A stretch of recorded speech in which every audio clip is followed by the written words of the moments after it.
Big shakeup in Minnesota. Real big shakeup. Eric Sugarman's out after 16 years as the head athletic trainer, and it's a little sketchy. We're going to talk about it here on the Locked On Vikings podcast. Ooh-wee! You are Locked On Vikings, your daily Minnesota Vikings podcast, part of the Locked On Podcast Network, your team every day. What's going on, everybody? Welcome to another episode of the Locked On Vikings podcast, part of the Locked On Podcast Network, your team every day. As always, I'm your host, your pal, and the kid you copied off in math class. My name is Luke Braun. You can find me on Twitter at LukeBraunNFL. You can find the show on Twitter at Locked On Vikings. Thank you so much for making Locked On Vikings your first listen of the day. And today's Twitter Tuesday. Most of the show is going to be a mailbag like it normally is on Tuesday, but we got to talk about something pretty big first, which is Eric Sugarman out as head athletic trainer. The way it was reported, at least by Ben Gessling, was parting of the ways. So it's different than Sugarman fired or whatever. Different vibe, but same idea. He's not going to be the guy. They're going to have to get a new one. And that's huge. He was a Childress hire. I mean, he's been there forever. And it's ingrained in, I think, the mythology of the Vikings a little bit. The Donut Club thing and what he did with COVID and all that. He seemed like this really well-respected guy throughout the league. And then there's been some, if you're familiar with this, it gets a little bit weird after this, because on social media, at least, after the change was announced, a bunch of former players started to chime in. And Fadio Denebo told a story about his rookie year. He was on the practice squad, a story of being pressured into playing through injury. Jeff Badditt, who never made the team, but he was in a lot of training camps and he had injury issues in those training camps, responded to that with a bunch of exclamation points, kind of an affirmation. Jaleel Johnson also chimed in. And both Matthew Collar and Ben Gessling kind of confirmed implicitly and a little cryptically that, like, yeah, this is kind of a thing that the culture of fear, there'll be, I believe, a Star Tribune article out today with Ben Gessling going into more detail on this, where he says, like, that culture of fear thing that Eric Kendricks talked about after the day that Mike Zimmer was fired, the like, hey, maybe let's not do it that way this time. That Sugarman might have been a part of that and might have been pressuring players to play through injury. This sucks. That's not very fun, really, at all. And it sucks because a lot of people really liked Sugarman, both because it seemed like the way he handled COVID-19 and putting together the protocols and redesigning the whole Vikings facility so they could get through a season. He was kind of lauded as a hero for that. And also the Donut Club thing. And that's kind of the only thing that a lot of people know about Sugarman is the Donut Club thing, and that it seems like he really cares and it seems like people really like him.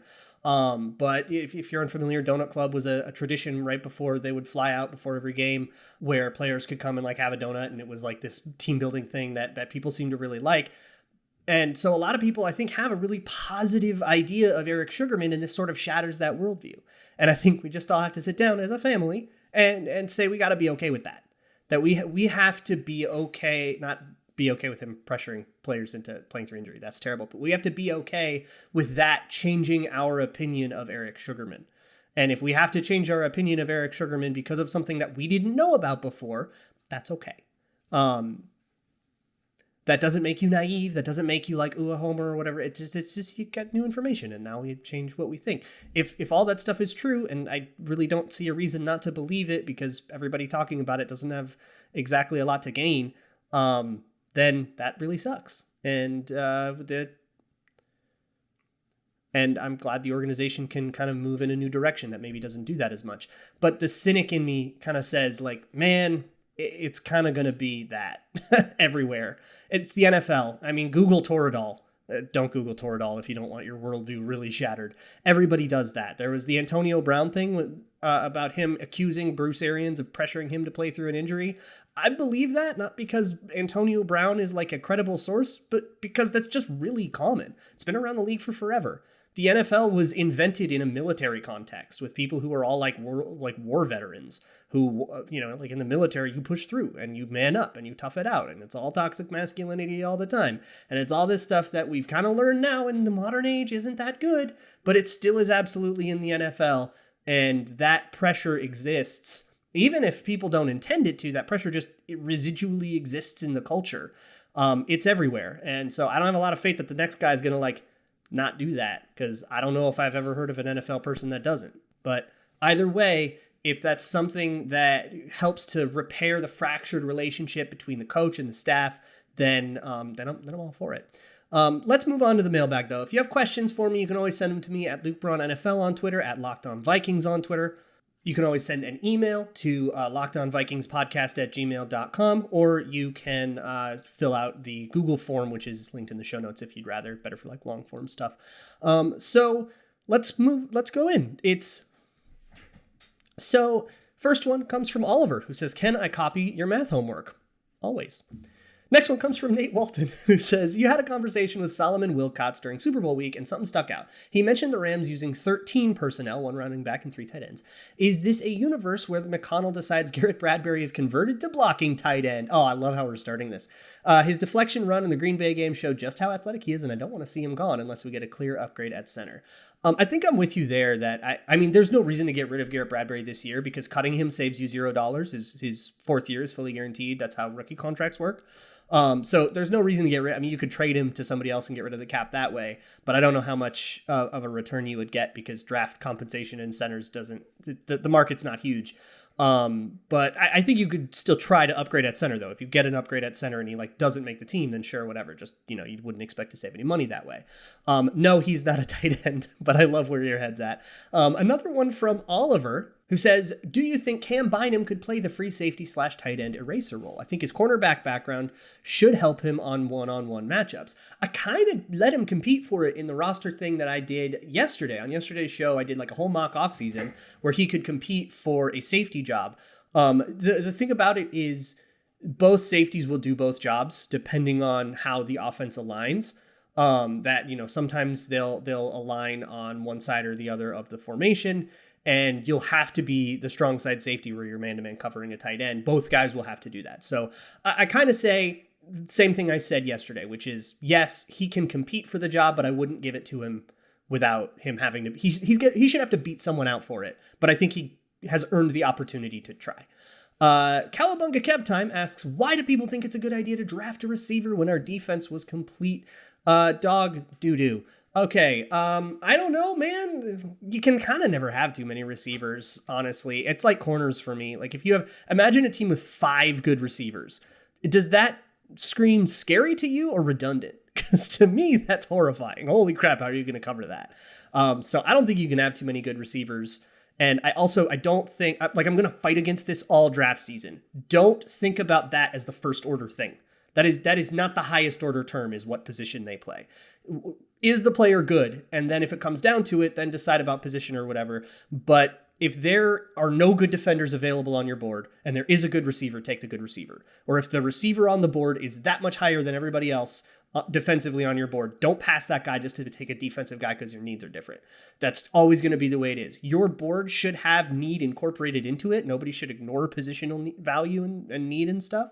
But incorporate that into your rankings. Move your wide receivers 2 steps down if you don't think that they need them, and move your defenders 2 steps up. That's fine. But after that, then just trust the board and take the person who is highest on it. Make those decisions ahead of time, but make them with the person in mind. I hate this tiebreaker nonsense. Like, well, what if the defensive end and the wide receiver have the exact same grade to you? They won't. They never will. If they do, then you got to try on your evaluation harder because there's probably a differentiating factor. Next one comes from Ryan, who asks, "Is the Calvin Ridley news enough for them to append an addition to the Secret Base series?" No, I don't think so, right? I mean, look, that is the story where it was, and of course the story will continue to write itself for as long as the Falcons exist, but they're on the Dave Steep thing now, and I'm like pretty into it, so keep doing that. Similarly, Norse Code asks, "Could Calvin Ridley have..." So if you missed it, by the way, Calvin Ridley got suspended for a year for betting on Falcons games, or on NFL games. I don't think he did it while he was playing in them. It doesn't seem like, but he did bet on one that he missed. And that's obviously hugely against it. You can't do that. So he's suspended for a year. Norse Code asks, could Calvin Ridley have avoided his year-long suspension if he simply called it grambling? Not sure I understand the question, but if you want to get a grambling yourself, you should go to betonline.net. It is your one-stop shop for all things grambling. Of course, March Madness is like around the corner. so you can get into that. They usually have cool bracket competitions and stuff on their website, which is all new and redesigned. You can bet on football futures too, or like bet pro basketball or hockey or golf or tennis, or even your favorite Vegas casino games. You can play them on there as well. You can do player props, do weird parlays if you want to do that. Be a little like Calvin Ridley yourself. If you are an NFL player, please turn off the podcast. Do not listen. Don't do it if you're a player. But if you wanted to bet live on games too, bet at halftime, is that team going to make a comeback? That kind of thing. You can do all of that stuff at betonline.net, where the game starts. Thanks again for making Locked On Vikings your first listen of the day. Let's keep it going. The next one comes from Nolan, who asks, do you have an opinion on the blocking ability of our current wide receivers now that it could be more relevant? I seem to recall more bad blocking reps than good ones from Thielen and Justin Jefferson, but this isn't something I paid close attention to in the past. I too haven't paid the closest of attention. I seem to recall KJ Osborne having a lot of really good blocking reps and a few really bad blocking reps. Like I would call it up and down, which I guess averages out to mediocre, but it's very it's a lot on the extremes. I think Adam Thielen's pretty good at it. I mean, he's pretty sound at it. Sometimes he'll get crushed by like a defensive end, but a lot of times that's just the risk you take. Like he's just not going to win every block against Khalil Mack, Justin Jefferson downfield is very tenacious. I really like him as a downfield second level kind of blocker. But there's some refining he has to do. Sure, young player, it's going to be that way.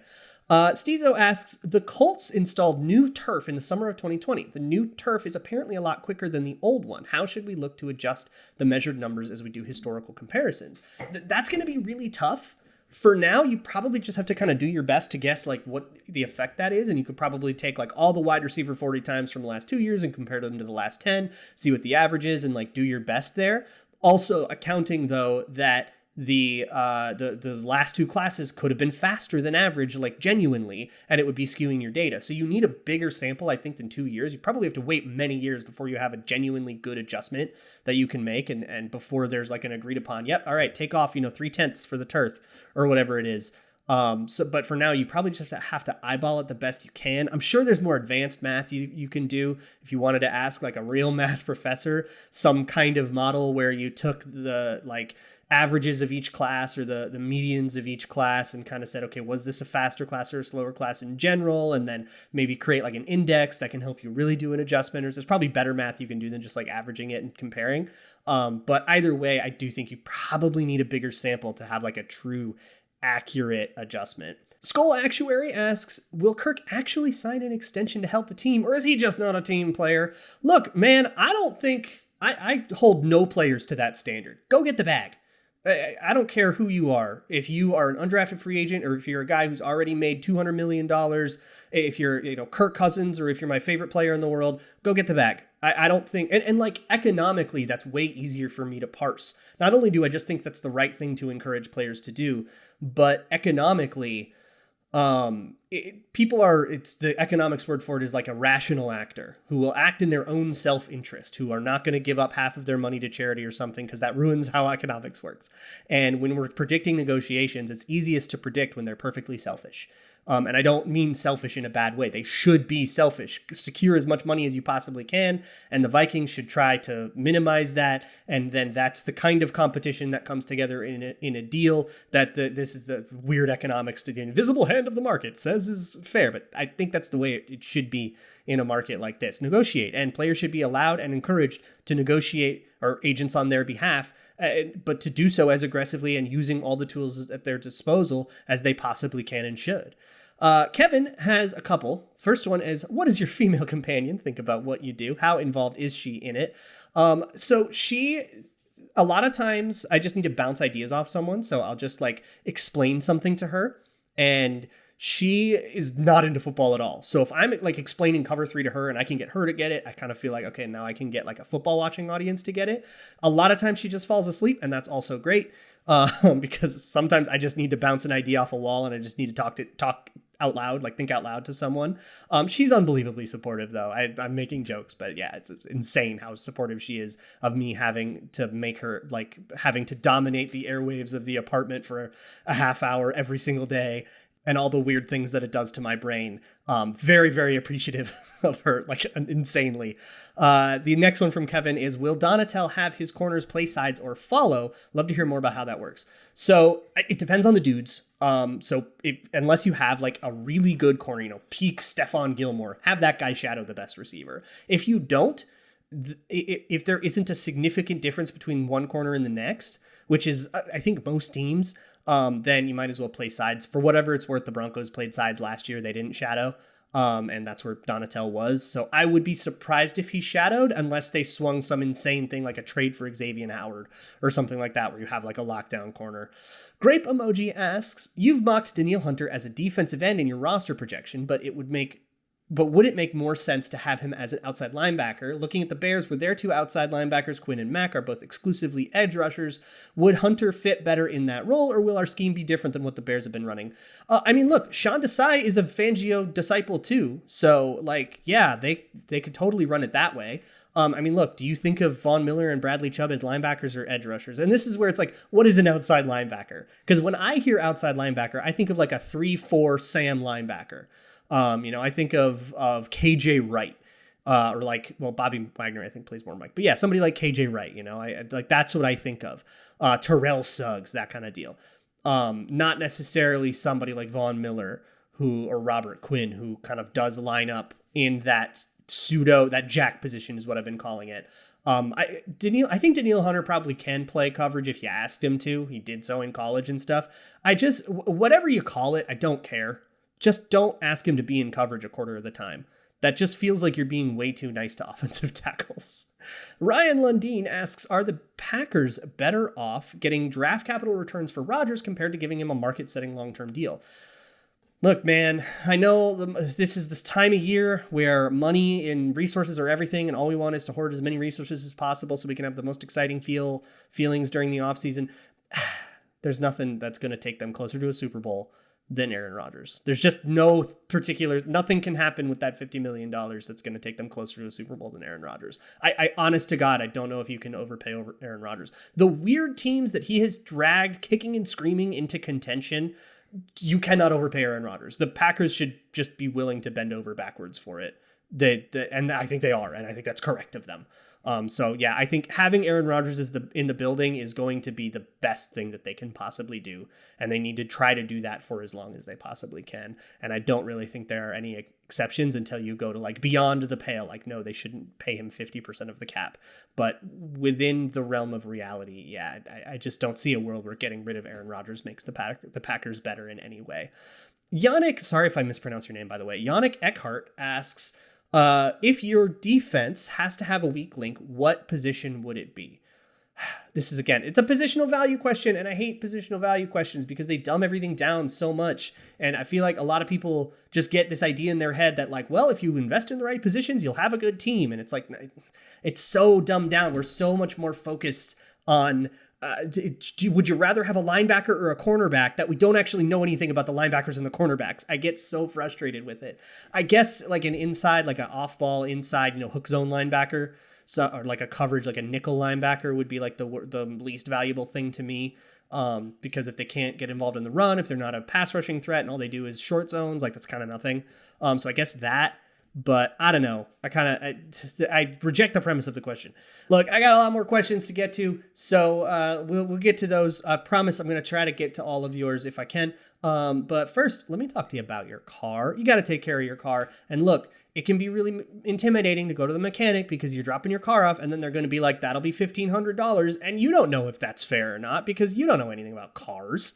Maybe you do. If you're a black thumb and you love to do your own stuff, RockAuto.com is excellent for you. You can get whatever part you want delivered right to your door, and you're probably going to get it cheaper than like a brick and mortar auto shop that's got to like ship the part in, and they're going to charge you a fee and this and that. No. Just use RockAuto.com. They've been doing this online for 15 years. They're a family company. They're going to take care of you. If you're not a black thumb, you should still do that. You should ask them what part they're going to put in your car, get that part delivered to your door if your car is in shape that you can afford to do this, and then just take it to the mechanic there and say, hey, can you just install this and I'll just pay you for the time, for the labor.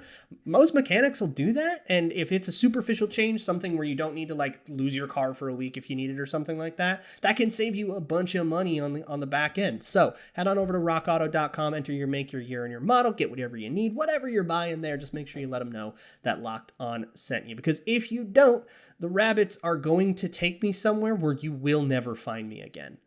Rock Auto. Amazing selection, reliably low prices, all the parts your car will ever need. All right. Let's clear out this mailbag. Next one comes from Sleepless in Sturgeon Lake, who says, I've seen a few off-season articles, quote-unquote, reminding us not to forget about Mond. Putting aside the fact that the authors are Zimmer haters that think he was unfair, did a bad job with rookies, O'Connell's biggest Kirk positive is his accuracy. In the Combine presser, O'Connell talked about accuracy as a natural ability, not something that can be learned, a la Josh Allen. If we take him at his word, that's a bad sign for Mond, right? That's not Mond's game. Okay, so first off, I really agree with O'Connell on this. Accuracy's always been the biggest thing for me, and it's always made it really complicated for me to evaluate Kirk Cousins because there's stuff that's really frustrating, but at the end of the day, he is accurate. I've gone into that plenty, though. And I also do think of it as an ability that you kind of have or you don't. Fixing mechanics and fixing throwing and fixing accuracy, like to make an inaccurate quarterback accurate, you have to fix every mechanical problem they have. And if they have one little thing that's knocking them off balance, maybe you can fix that. Accuracy for Kellen Mond, if I remember, I was a little higher on his accuracy than everybody else was. And my problems were more that he just had a style of play that I was really worried wasn't going to translate to the NFL. But I think, I don't know, man. I don't think he's very good.